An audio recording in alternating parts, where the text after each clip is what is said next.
Okay,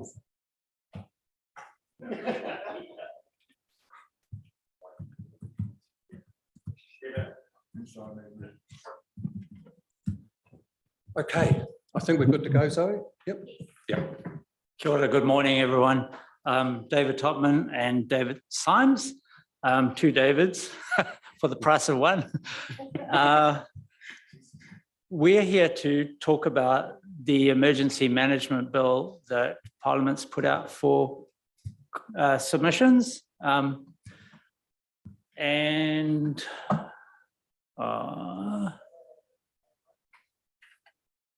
Could you next? Yeah, cool. Thank you. What we want to talk about, give you some background, because we talked about this some time ago on a discussion document that was put out for comment.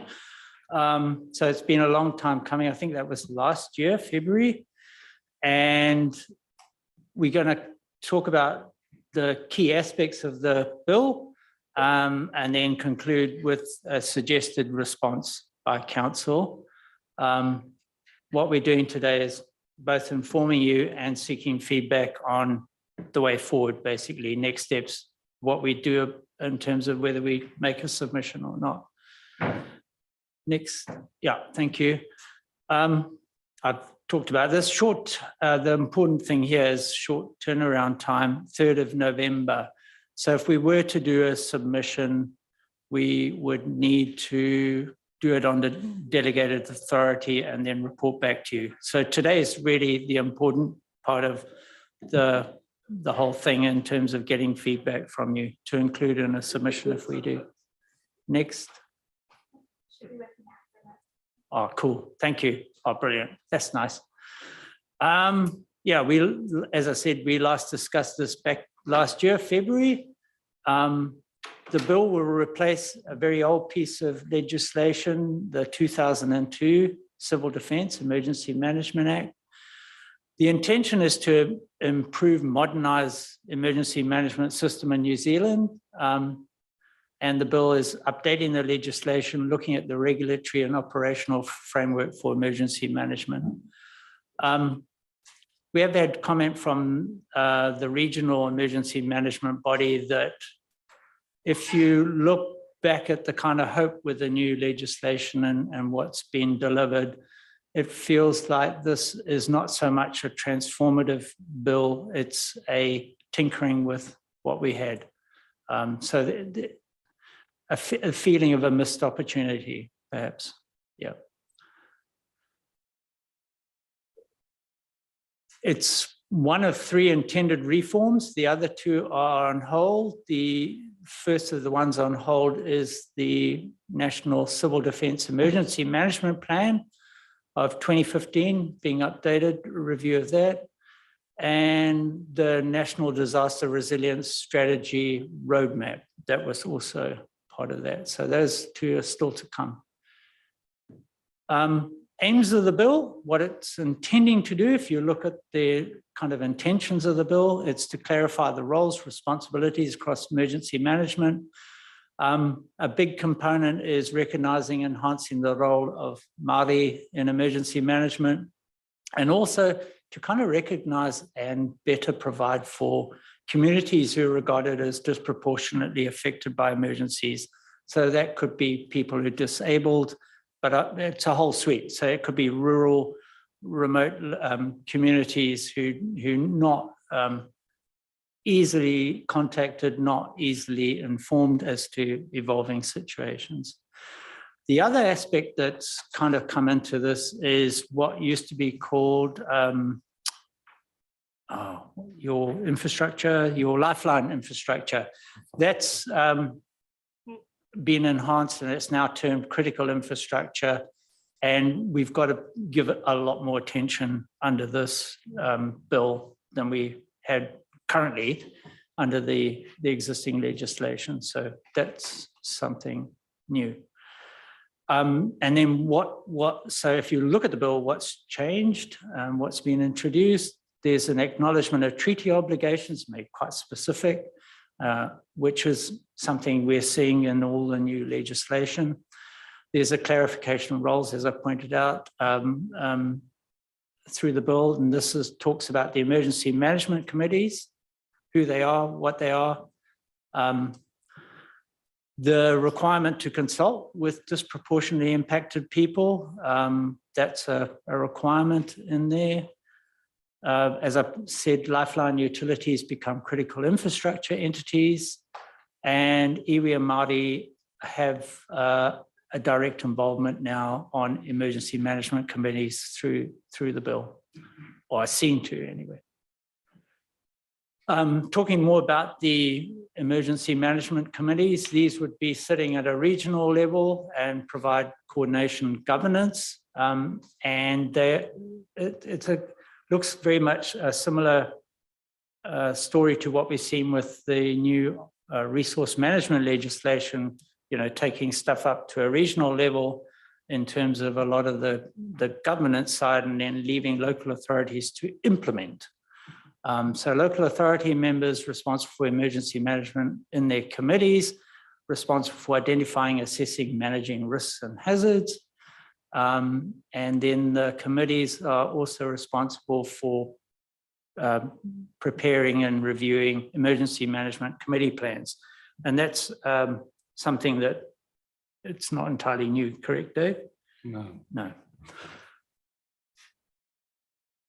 I've talked a bit about the Māori iwi participation, requirement for one or more Māori members on emergency management committees and emergency management coordinating executives. There is provision for reimbursement for welfare costs incurred during an emergency. There's there's no talk about reimbursement for some of the other costs that are incurred through emergencies. Yeah. Are you happy to take questions as we go? I think so. It's informal. Yeah, thanks through the chair, David. You just explain that one a little bit more to me. Reimbursement for is that the actual cost of a centre being stood up and costs incurred at the centre? No, generally the welfare costs as they stand at the moment are around, I guess, reimbursement for accommodation, food, but to stand up a welfare centre or your EOC, that cost met locally by the local authority that's managing that particular event. On saying that, the new legislation around Māori and iwi participation, there's some specifics in there around marae that stand up and support and actually providing that funding support. So it looks like there's a funding model on the way around marae and iwi, but I guess potentially you could argue there's a gap in some of the other affected communities in terms of the funding model that isn't really addressed in the legislation. Right, thanks. Yeah, just a comment. Yeah. Just a quick comment from Regional Council, or from what was the Joint Committee, is now going to be the Emergency Management Committee. But we felt the same as you just said, David. We accept that, but there's a gap in that funding. There's certainly for iwi and that, but there's nothing for the recovery side of things that we can actually physically see in this current legislation. Thank you. Thank you for that. Preparing emergency management committee plans, what's that entail?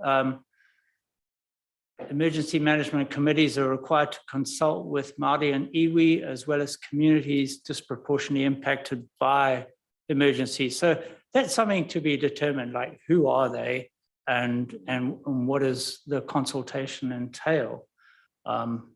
We'll talk a bit more at the conclusion in terms of overlaps with other obligations we have under other bits of legislation. If I could just add on that, the emergency management committee plans, what they're referring to is actually the group plan. Yeah. So that's currently in place, and then out of that, we have obviously our local plans that feed in or taken out of the group plan. So it's a change of name really, but group plan, and I guess the importance of that change is around that consultation with iwi Māori. Yeah. Thank you, Dave. And then this is another area that's got a lot more onerous.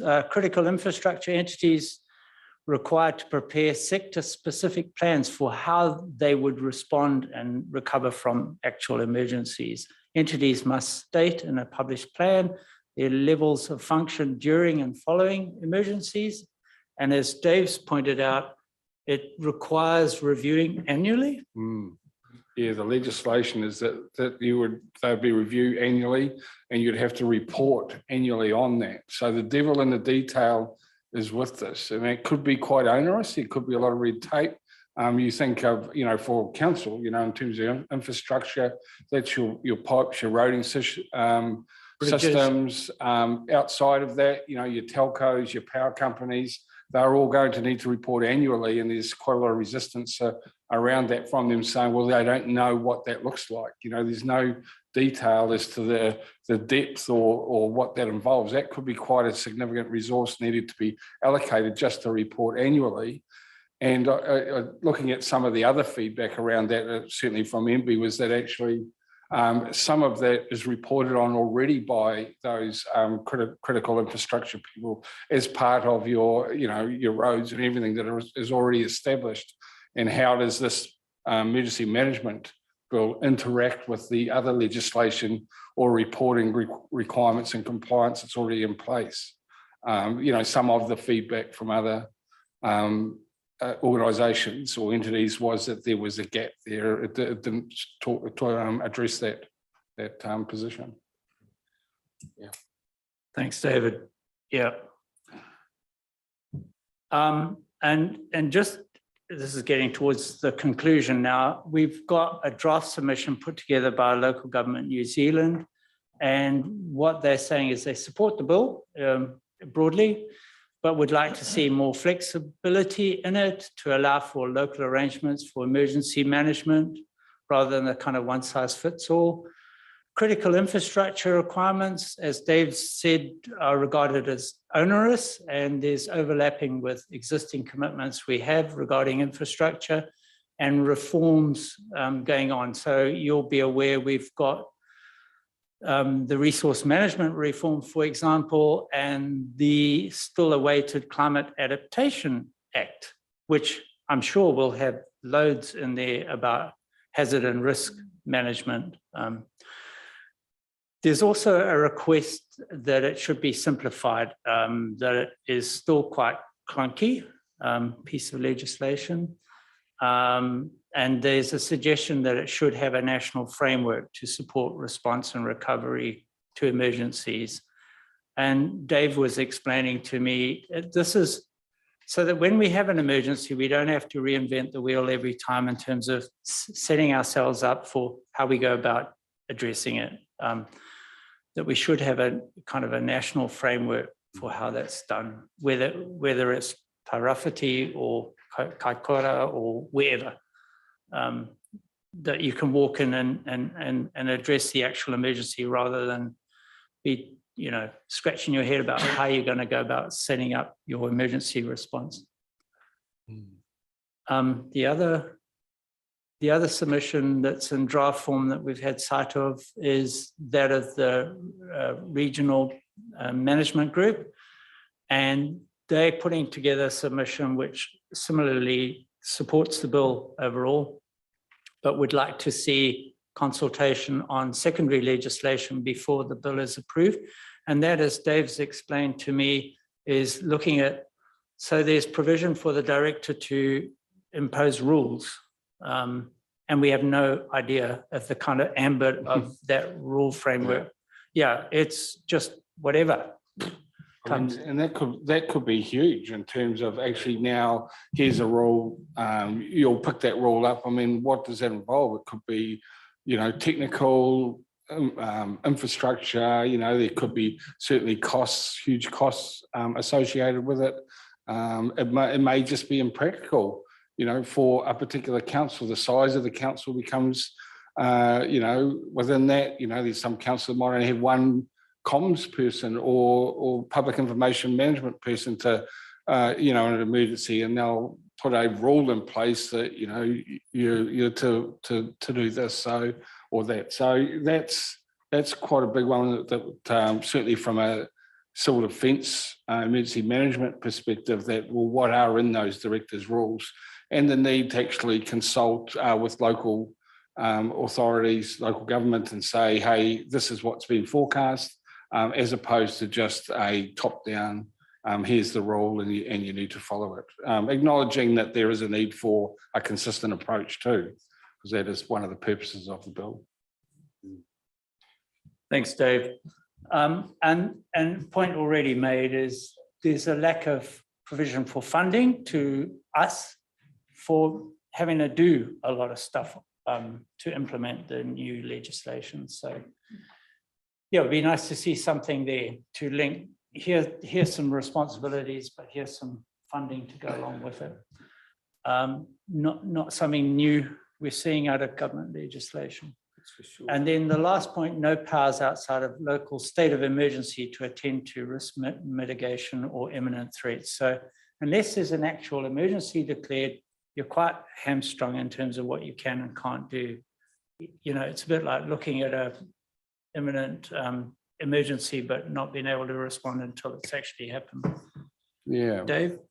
Yeah, like a good example was just on the weekend, you know, that severe weather and like down in Waitomo. And so they had about 8 houses that were quite badly flooded. It definitely wasn't at a point where a state of emergency needed to be declared, but there were certain powers needed to actually get people out of those homes, perhaps close a road, get some extra resources in there. But there's nothing really outside of a state of emergency for local government. You know, obviously you can rely on emergency services, but a lot of it actually sits within welfare and CDEM, you know, emergency management. So that is a gap really. You know, and the best example of a power outside of a state of emergency is the Building Act, the legislation that came in a few years ago, where building inspectors can actually go in and placard a particular home or inspect that home, and there's legislation to actually support that, and you don't have to have a declaration to actually do that. So that's a good example where that legislation, those powers actually work outside of the formal declaration. Thank you, Dave. And then to conclude, this is to say a suggested response now was not to prepare an individual council submission and to support the submissions being prepared by local government and the regional group. And we've talked about it, and the regional group has asked that perhaps it would be good to have a supportive submission by us, rather than just saying we support these, to actually make a submission. So it just adds weight to their submission. Anyway, but this is an opportunity for feedback. Thank you. Thank you, David. I totally concur with what you just said. And at our last meeting, when we sat down and did this draft for the, as I say, the joint committee draft for this legislation, we actually requested that local councils get themselves involved. And David, you explained everything the second day very, very well, all our concerns. I sat with Vicky for quite some time and we discussed the options. Our legislation or our submission will be drafted after the 20th of this month. But we can see that there's quite significant holes in finance, okay, and in the legislation as it exists, to the reaction, as you just said, when there's not a state of emergency. This was one of our key areas of concern. So, we don't always have a massive flood or a state of emergency declared, but we do have local defence or civil defence emergencies that do occur. So that was the one thing. The other thing was that we're very concerned at the detail in the other pieces of legislation. Most of what we've got is what they call it the high level, but they do not give us any detail of how we're going to operate that or create it. So we all know that that's at this point a real gap in this legislation. The second thing I wanted to mention was that if I go back, just have a look, was a consultation on the secondary legislation. We need more consultation time. So I would say, although we support the bill, we do need some consultation here, because as people on the ground, like Dave, as people on the ground, you've got practical experience, you know your local area. We need that type of consultation so that we don't put legislation in place that limits your ability to be able to respond effectively. So I would ask the council to support and also put in a submission. Yes, thanks, Lou.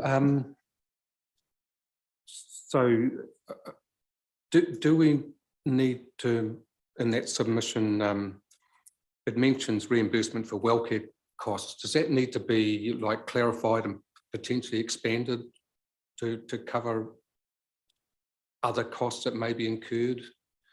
Or just to understand what those welfare costs include, you know, quite specifically? I think yeah, that is, because, you know, when you look at it lacks the detail that's necessary. And when you went through, when we were looking at, I guess, the aims of what it was, and, you know, for instance, consult disproportionately impacted people or provide for communities that are affected by emergencies. Well, what does that mean? You know, that's consult, but actually, surely that's saying, you know, that actually you need to be able to respond to those, might be small rural communities, but what is that? It could be quite costly to do that.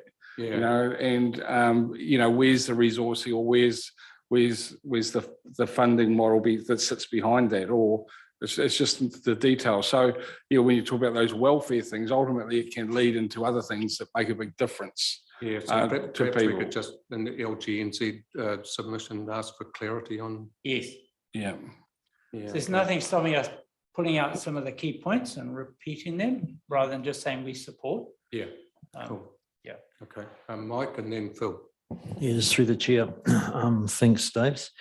Just to dissect a little bit more off the back of your comments in Lou's around, so a state of emergency is declared by the mayor. Correct. Yes. Yeah. But what you're really talking about is that sort of local, not state of emergency being the region, but that localized emergency stuff. Is it worth putting anything in there that at your level, Dave, that someone below the mayor, or not below the mayor, but separate to the mayor, makes a decision more on a localized level, and then asking for resourcing around that, just to throw an idea in? Yeah, no, that's right. It's actually, you know, probably at that controller level is actually some powers to actually implement that, because it does happen quite often. And, you know, when you go through a state of emergency, there's quite a rigorous checklist you've got to go through, you know, and it's got to be happening or imminent that it's going to happen. So there's most of them, as we mentioned, actually fall below that, but they still do require powers, and they actually still require that, what we talked about, that welfare support, and actually that ability to rehouse people, you know, accommodation, food, those sorts of things that fall within that. So yeah, some specifics that's written into the legislation where you would have those powers to act. And it could be, you know, obviously when you get down to that point, it could actually be quite specific as to what you could do, you know, or, you know, the boundaries that went with that. Yeah, that'd be quite good to have in there, I think. Seems like that's a part of a jigsaw that's missing, and totally support that fund. You know, the bureaucrats in Wellington have come forward with this change, which is all fine, but the funding's key. Huge. Even to put some of this review stuff, you know, if they're going to follow through with it, well, why should the ratepayers have to pay for that if it's been legislated from Wellington? Yeah, I guess, look, it's, I mean, for ratepayer benefit, but it's for everyone's benefit. So, and you know, I just circled lack of funding to support new responsibilities for local authorities. It's just bloody typical, isn't it? Let's not go down that path. Phil. Yeah, thank you. Thanks, Dave. Just want to be clear a little bit. This submission process, is that for councils or for open to the public? Open to public. Open to the public, because there's a couple of us sit on sort of relative groups that are relating to this. So, and this is public. This is available to the public now. Yes, there's nothing stopping an individual or group making a submission. Okay, oh, cool. Okay, excellent. Thank you. Anything further? No, that's great. Thanks. Thank you both. David and David. I would suggest probably 2 Davids for the price of 2. But very, very good value, of course. Yeah. Yeah, no, thanks, gentlemen. And good to see you back and looking, you know, fit again. Right. Okay, so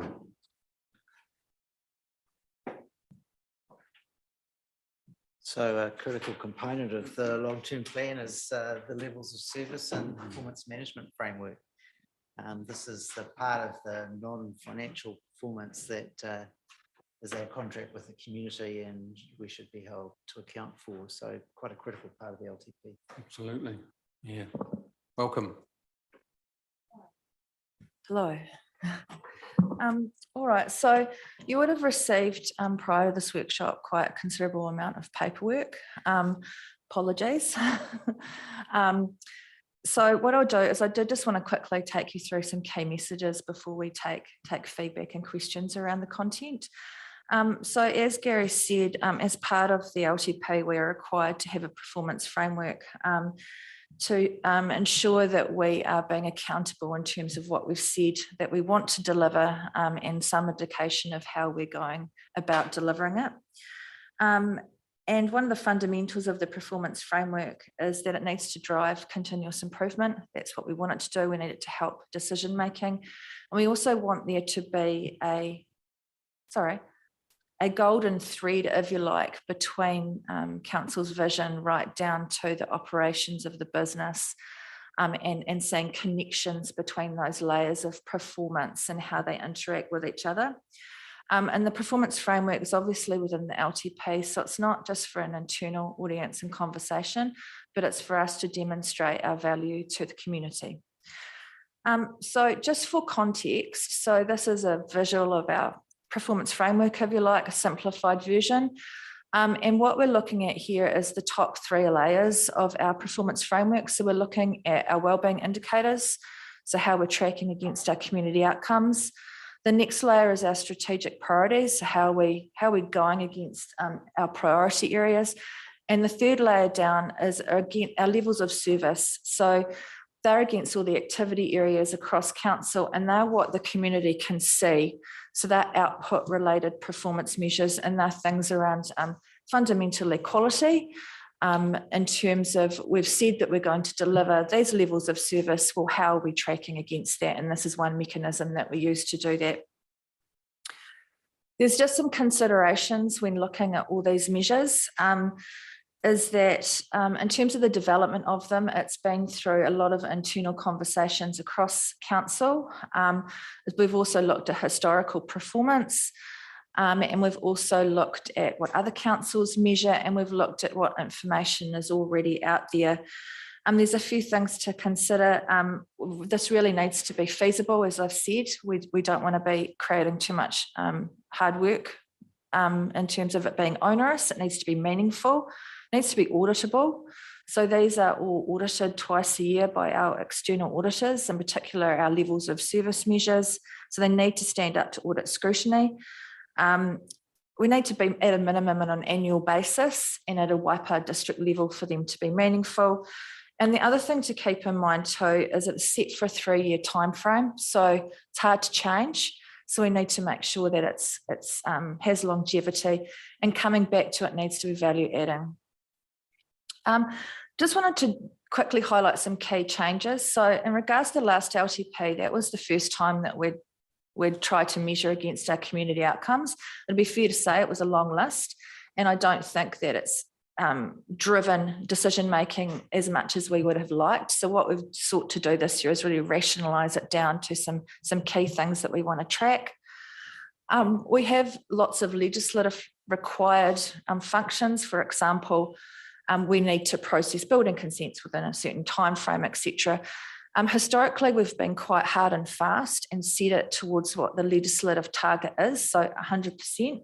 But in reality, we cannot meet those targets. We could have 1 out of 1,000 building consents that we go one day over, and we don't meet that performance target. So what we've done is taken a slightly different lens in terms of what is actually practical, what is feasible from our end, to create a more meaningful measure for the public. You'll notice water activity is not included, and we are no longer required at this point in time to have the water performance measures within the LTP. And what we've done too is we've reframed some of our targets to ranges. So rather than just greater than the previous year, greater than the previous year, that can feed an actual deterioration in performance. So what we've done is we've swapped that into ranges in terms of this is what we're actually aspiring to. So that's some of the key changes that we've made. So that's where I'll stop. I just wanted to give you a flavour of it.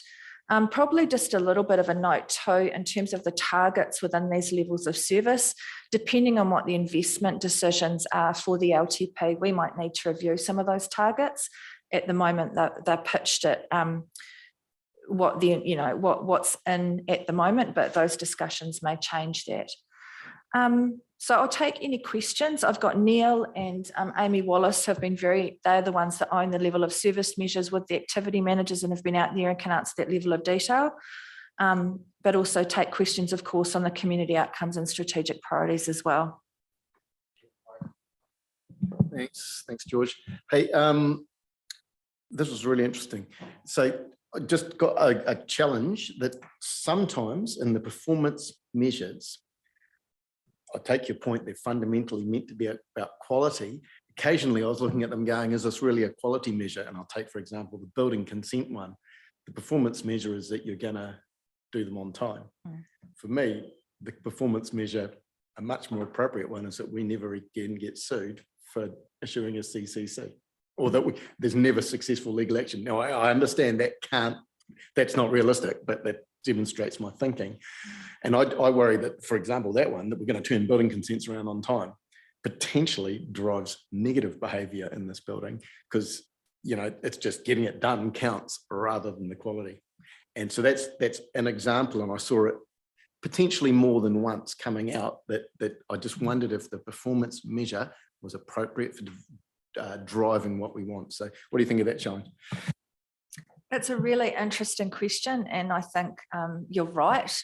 There is a really fine line between performance measures and the behaviour that we want them to drive. I guess from a community perspective, that is their promise from a service level, and that's really what they're going into the transaction with, that knowledge that they will get a turnaround in 20 days. So really it's what they're seeing. In regards to, I agree, we don't want to risk driving poor behaviour. However, I think there are other mechanisms that manage that in terms of council's values, in terms of the other audits that we have, in terms of the continuous improvement.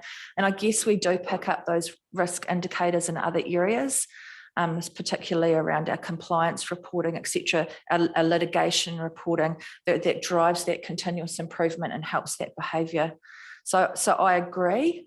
It is a fine balance, but in terms of a community outcome measure, that's what the community are coming in to transact, and that's their expectation. George, if I could also comment that there's an underlying assumption with building control that we maintain our IANZ accreditation, which is more of a qualitative measure in terms of the various steps you take within the building process to ensure that the information is correct and that our inspections are fully compliant with the legislation. But maybe we can stitch that element into the performance measure as well.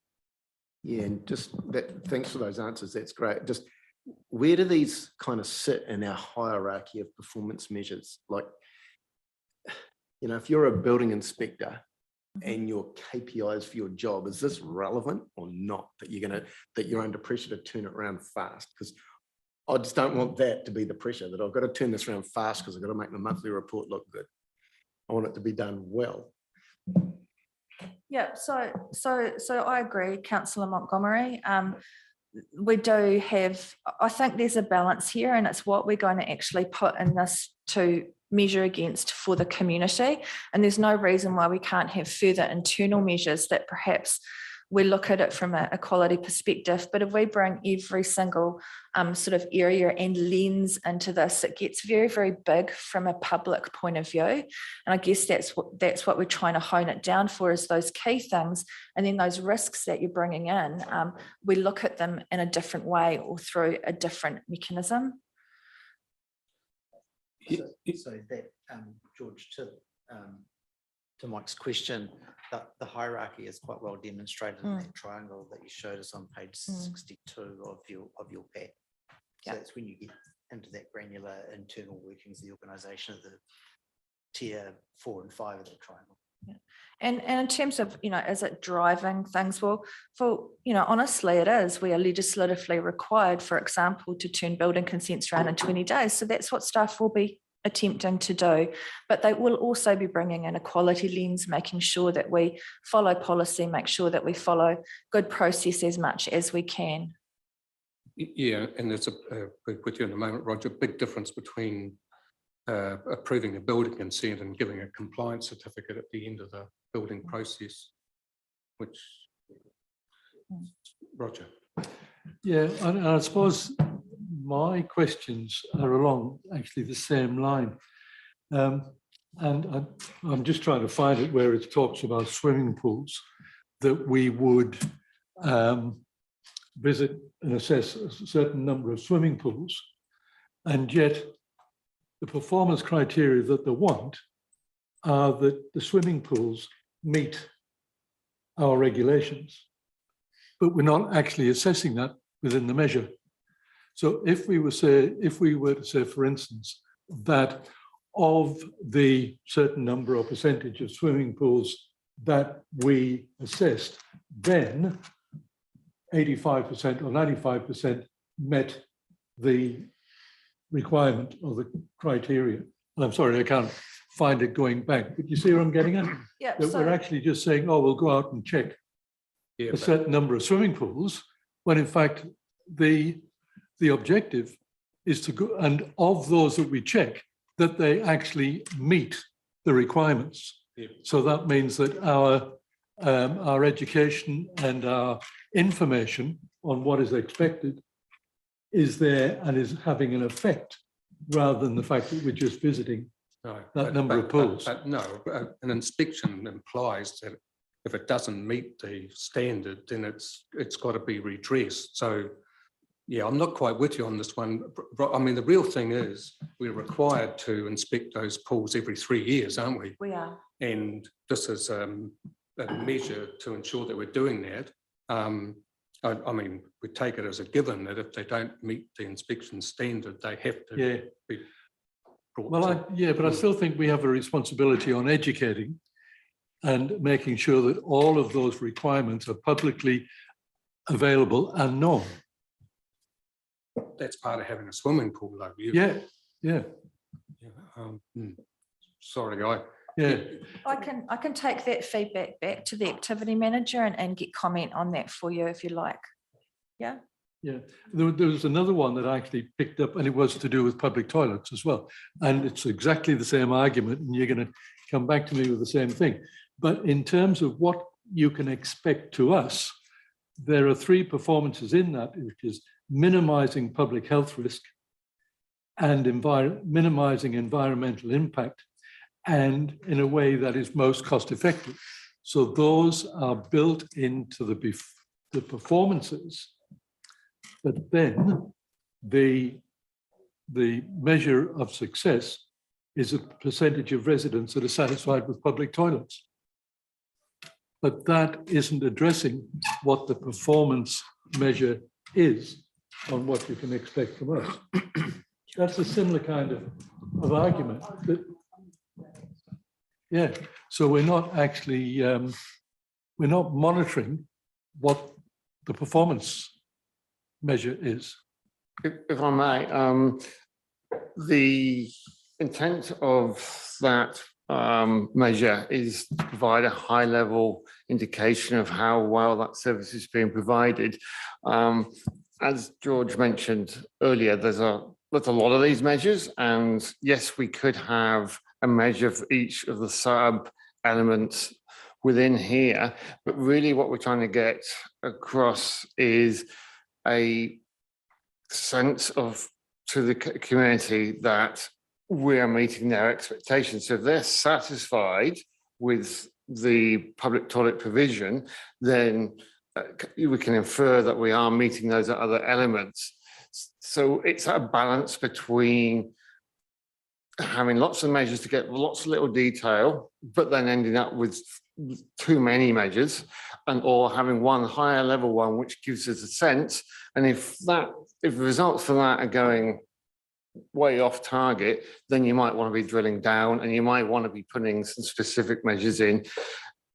There'll be measures going on in the background at an activity level where they're looking at some of that other stuff in detail. So it's really just a balancing act. So this is where the activity has landed on this occasion, but we can go back and see whether they have measures that would mean something to the public, because also we need measures that mean something. We can get into a technical percentage of this or compliance with that, but if it doesn't mean anything to the public, which is what these particular measures being public facing are meant to be, we're just going to lose them anyway. So, and that's also meant to drive conversation. So, you know, this, when we talk about, for example, the resident perception survey and some declining measures, has driven the conversation and driven the lower level conversation. So rather than starting off with a suite of measures that becomes quite onerous across the organisation, we start off with shallow and broad. And then if there's an issue that we think is going on, we will deep dive, as you do with your level of service discussions. You know, if something is not performing as well, then you will deep dive. You'll look at how often the toilets may, for example, be cleaned, or do we need to review the maintenance schedule? So what we're trying to do here is a shallow, broad to the community. This is what we are delivering to you. This is how we're going to monitor it. If it's heading south, then we need to take a closer look. Yeah, the problem with public toilets is one act of vandalism, one non-compliant user, and but anyway, Claire. Yeah, that's a good segue actually, George and Neil, because I agree with your approach. I think it's important not to have so many trees, you know, you just can't see the forest. You've got to take a broader view, definitely.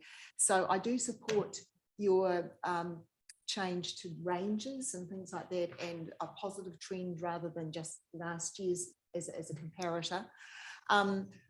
I do struggle with, I suppose, the complexity of it all, and that we definitely do have a lot of measures. But I do think that, I guess one of the things I'll first talk about is what Roger talked about this, how satisfied are you, you know, in the residents' perception survey? Because I think that is a really loaded question, because it is a separate idea to, are the toilets clean when you go to use them? Are they open? Have they not been vandalised? Because all of those, I suppose, sort of tactical, nuts and bolts things could be done, but you're still not going to be satisfied. You know, like if you're going to be rating the council's performance on perceptions, I think we have to really make sure that the right question is being asked. And so that's why I liked, rather than are you satisfied with your quality of life, more like, do you think the council is committed to creating a high quality of life? You know, it's a subtle difference, but it means, oh, I can't just say whether or not I'm happy myself, but do I think the council is it committed to trying to achieve that? You know, like, because the whole idea of the residents' perception survey is for us to rate the council's performance, really, I think. That's the whole purpose of it, is to try and get a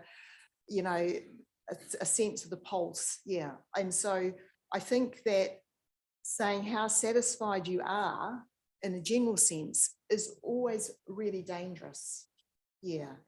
And so I'd like more work done on questions that are driven towards satisfied that the council is doing these things. Yeah. As an example, like it's got like environmental champions, yeah, protecting and sustaining the environment, which is on page 54 of our presentations. And what we've got there is recycled material and our carbon footprint. Hey, what about our massive support of MEIT, that they've been able to bring back, you know, lots of lost species, and most recently kakapo. You know, we don't even talk about that. And yes, it is a really significant financial contribution. And I think we are making a huge, I suppose, stand for, native biodiversity in our district. We're not even talking about it. The same with the Waipa Peat Lakes Accord. Yeah, and the other thing is, with trying to get back our wetlands, we have got an amazing environmental benefit lot scheme. I mean, I'd love to see, which is auditable, the number of environmental benefit lots that we approve every year, because that is saying those landowners have now got the door open to them to restore those wetlands. And it is a scheme that the council set up to do, you know, like it's the same with our social wellbeing. And you talk about a great place to live, work, play and invest.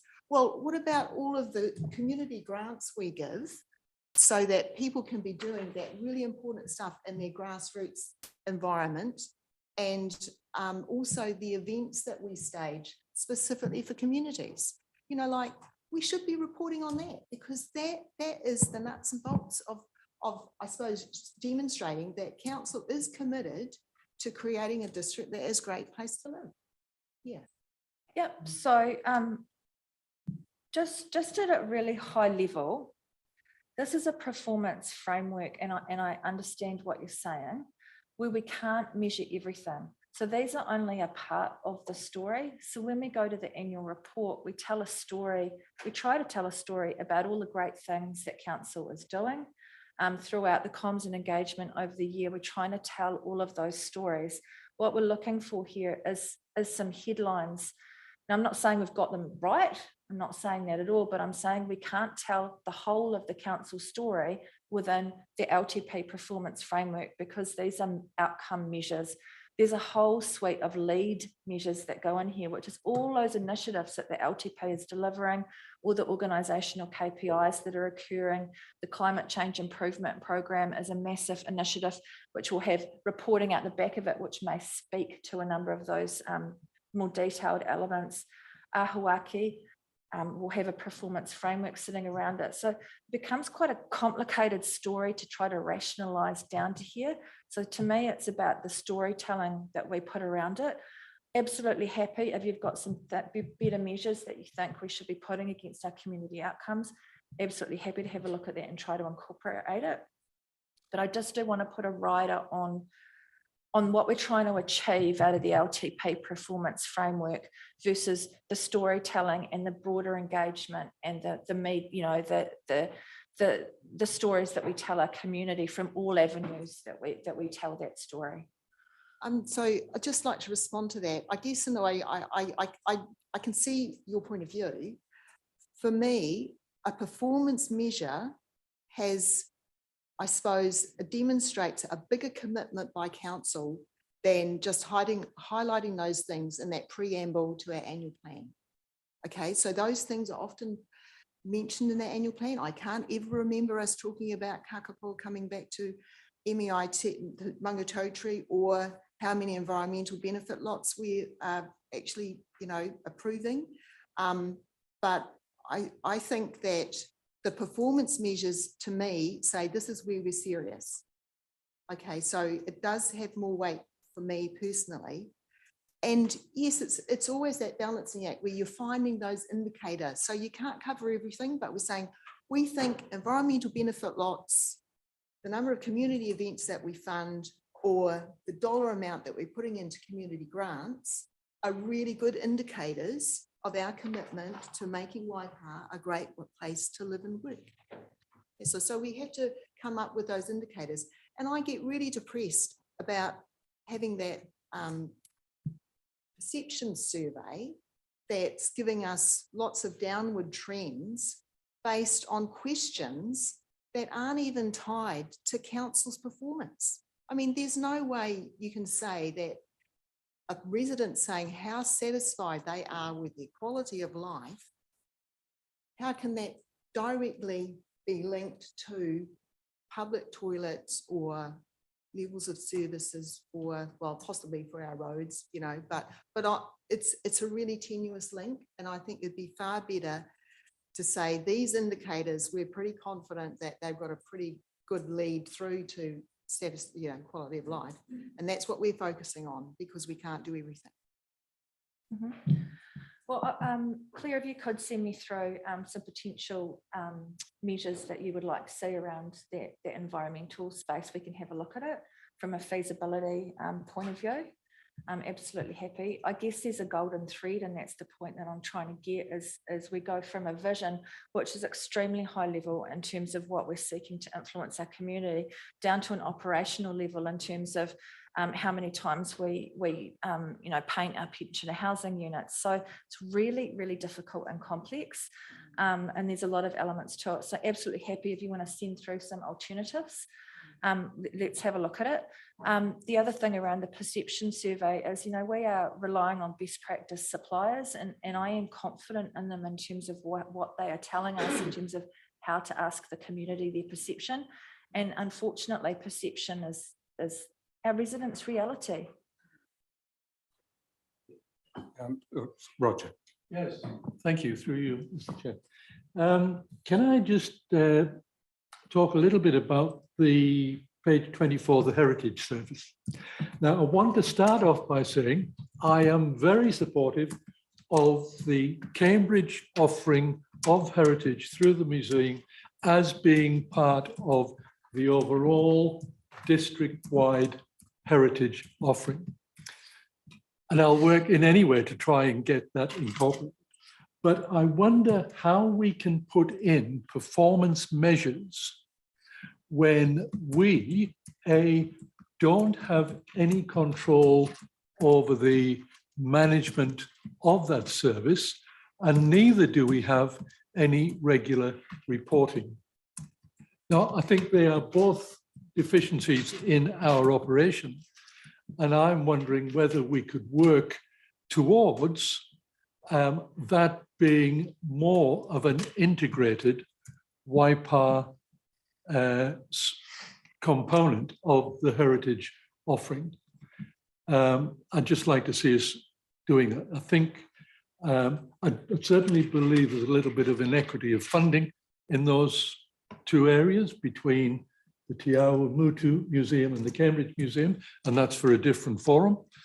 But I just would like to see more effort being made to bring that Cambridge offering into our wider district offering, and wonder if that can be done in such a way. And I realize that it's a granted organization instead of a budgeted organization, but really it's probably the only service where we as a council operate 75% of the heritage offering, and the only bit that we don't directly manage is that Cambridge Museum. And I'm just wondering whether that's sufficient for it to be maintained as a separate funding source. I absolutely agree, Roger. I think the performance measure 6 on that page is a holdover from the time when the council was managing the Cambridge Museum, and then we were slowly morphing out of it. So yeah, I do think we need to look at that number 6 on that page. If you have any recommendations in terms of the sort of measure you might like for that, we'd be happy to consider it. But you raise a very good point. Yes, probably the operational method as well. How could we look at bringing that into the fold rather than looking at the measure that we got in? I'd just like to give it some more thought as to how we achieve that. Just on the Cambridge Museum, I'm sure they were meant to be reporting to us 6 monthly, and they don't seem to do that. Yeah, I thought it was I don't think I've seen a quarterly or a 6-monthly report. No, yeah. Since. Oh, sorry. Jump in. So you're right in terms of it is a grant funding, and so that conversation needs to happen in terms of a different environment around that. But also there isn't that agreement currently, and with the work that we've been working with the Cambridge Museum team around Te Arawai and how we can work closely together as part of those conversations. So appreciate your feedback on that and how we can look at incorporating that into the future. Yeah, just add a final specific point from me. The most incongruous performance measure that's been presented here for me is the development engineering one. Development engineering, what you can expect for us, will be responsive to inquiries, and that the performance measure is responsiveness to inquiries.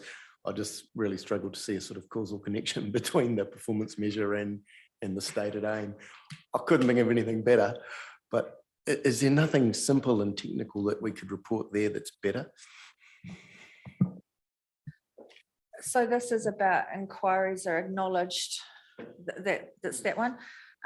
Again, we can go back to the activity area and ask them that, but I guess again, it's about what does the community expect from us and in terms of what we can actually technically measure at the moment, but we'll go back to them and come back to you on that one.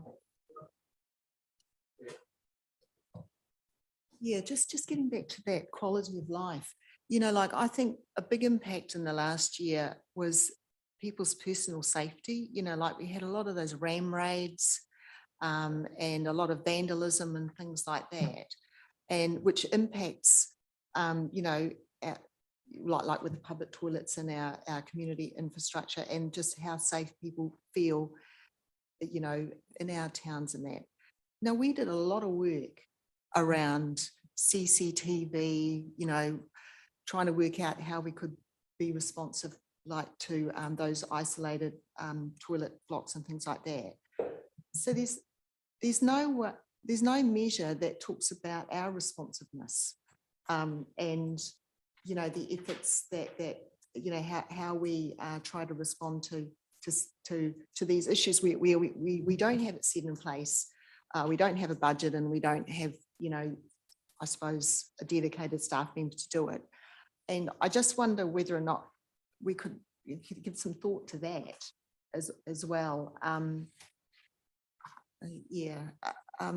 I suppose in a way it kind of highlights that, how I pointed out some things that council's been doing for a long time about supporting MEIT and these environmental and benefit lots.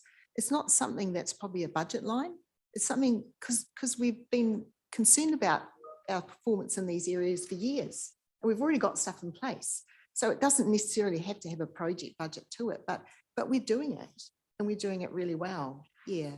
So yeah, I'll leave it with you, George.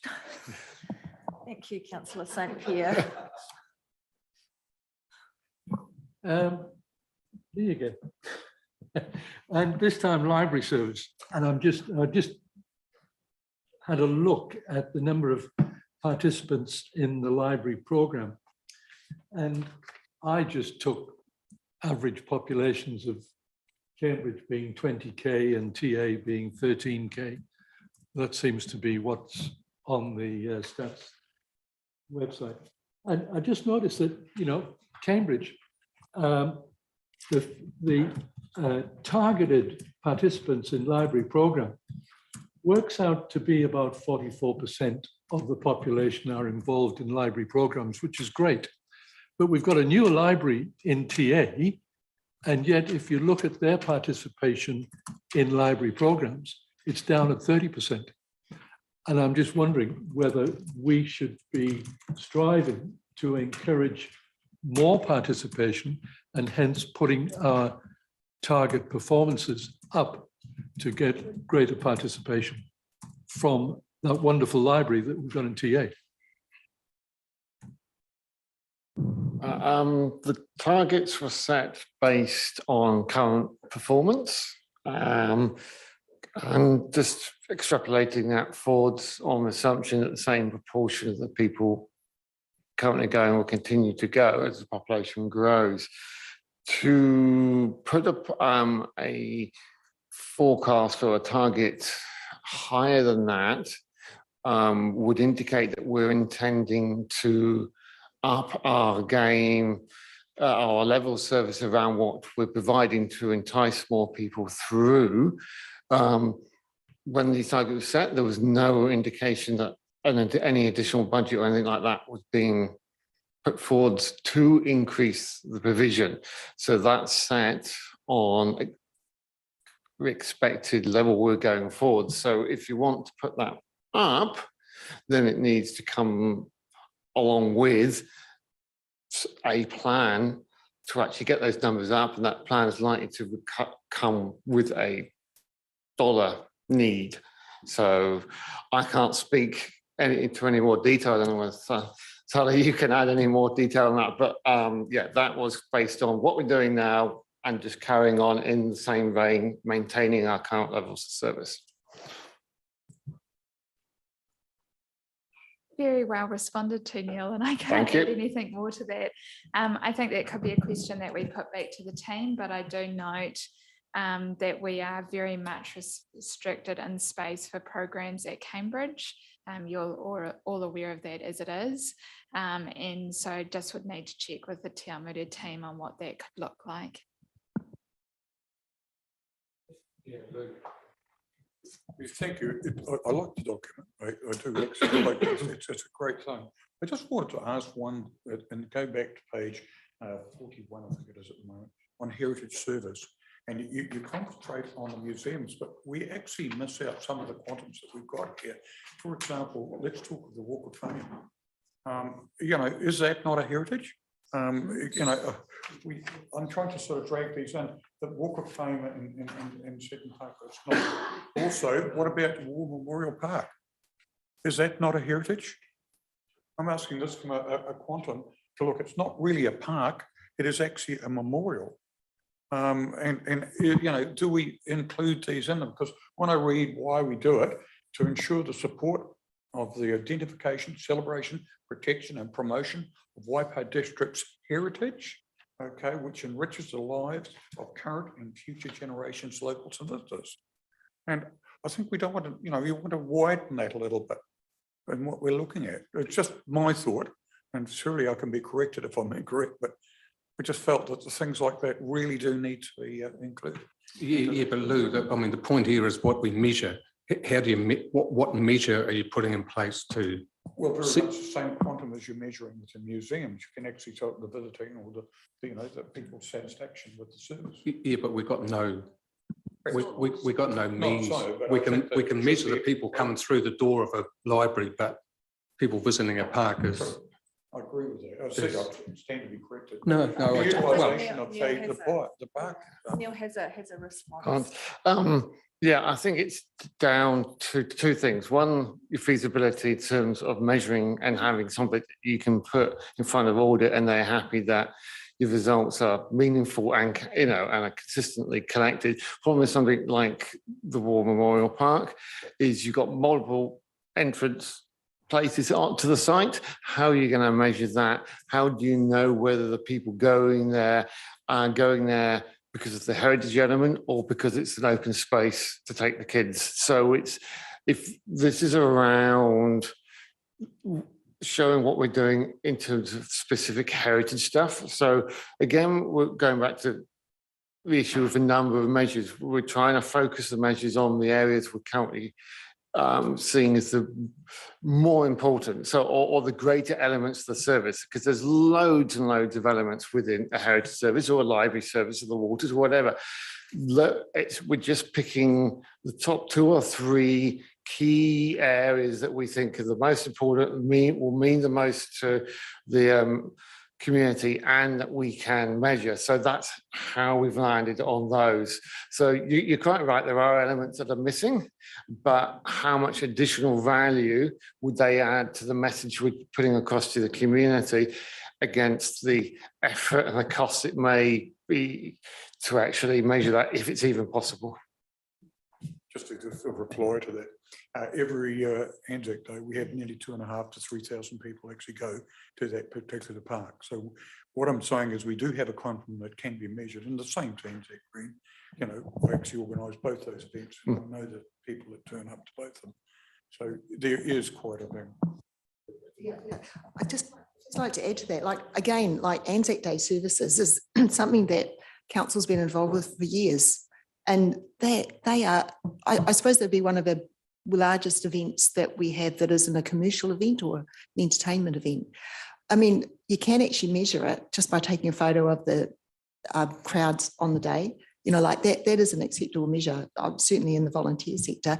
You just need to say, right, here's the evidence that we've just got all these people, yeah, whether it's at the, you know, the service here on Anzac Green or on Armistice Day. Yeah, I think we should actually be really proud of the way council has been supporting those commemorations.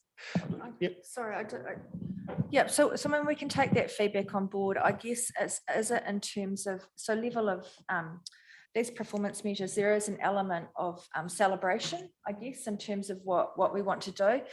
But it's also about what are we trying to achieve out of that measure, because if it's just not just storytelling, if it is storytelling and telling a good news, we can do that via different mechanisms rather than a performance measure within the performance framework. So we can do, take photos, tell a story, use social media, rather than actually probably less appropriate to have it in here. Yeah, okay. Well, yeah. I think that, we do get a bit caught up with numbers, when we're being audited. But, a photograph of the number of people that are attending is perfectly acceptable, I think, as proof that we're delivering. And yeah, I know what you mean about, what are we trying to achieve here? But I think we've been a bit blind to the fact that maybe Anzac Day commemorations are incredibly important for our community. And it's demonstrated by the level of attendance. And perhaps it is a really good measure. It could be, yeah, a really good measure. That's all. Yeah, okay. Well, I'll leave that one with you two. But Roger. Thank you again, Mr. Chair.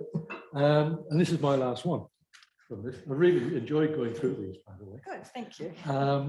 And this one is property services, housing for the elderly.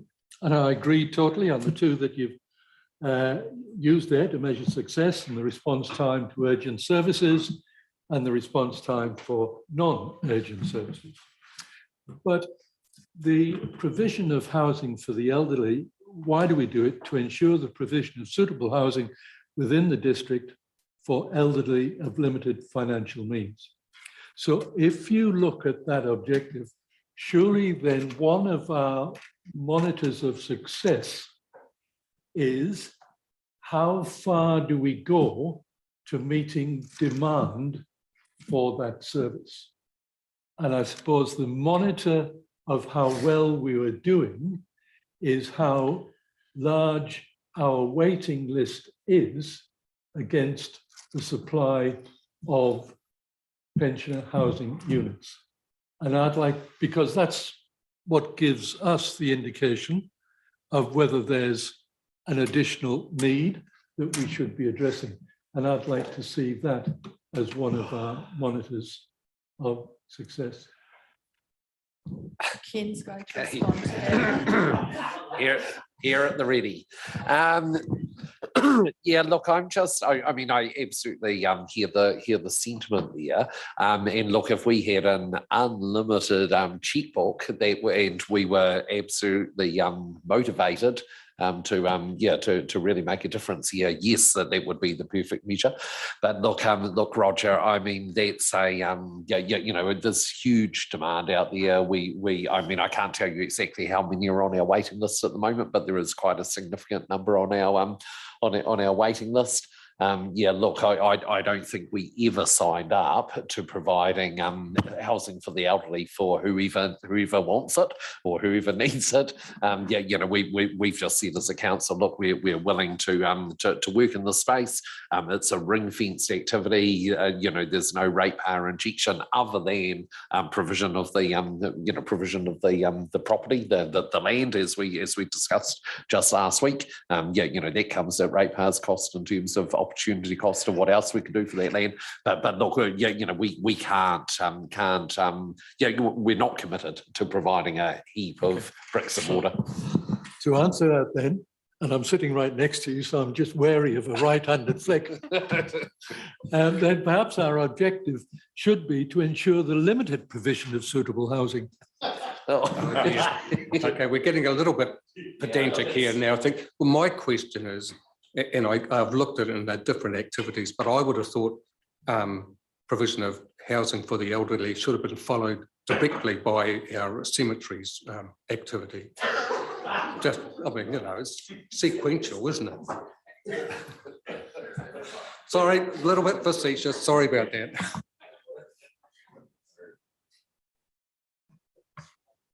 Okay, well, Yeah, so So thank you very much for that. Look, that's probably the most robust discussion we've had about the LTP performance measures. And I know we really value it. It's important and it's really, really good. So we'll take these questions away and seek feedback on them. And we will respond probably back by means I'm yet to figure out. And we also do have another workshop, I think, scheduled as well later in the piece to approve the performance framework. But we will be back in touch. Look, hey, thanks for that. I found this very, very interesting look at as well. So, and I'm very pleased you've taken a critical look at what we measure. Just going back to your resident survey thing and relying on the professionalism of our providers, which is, absolutely as it should be.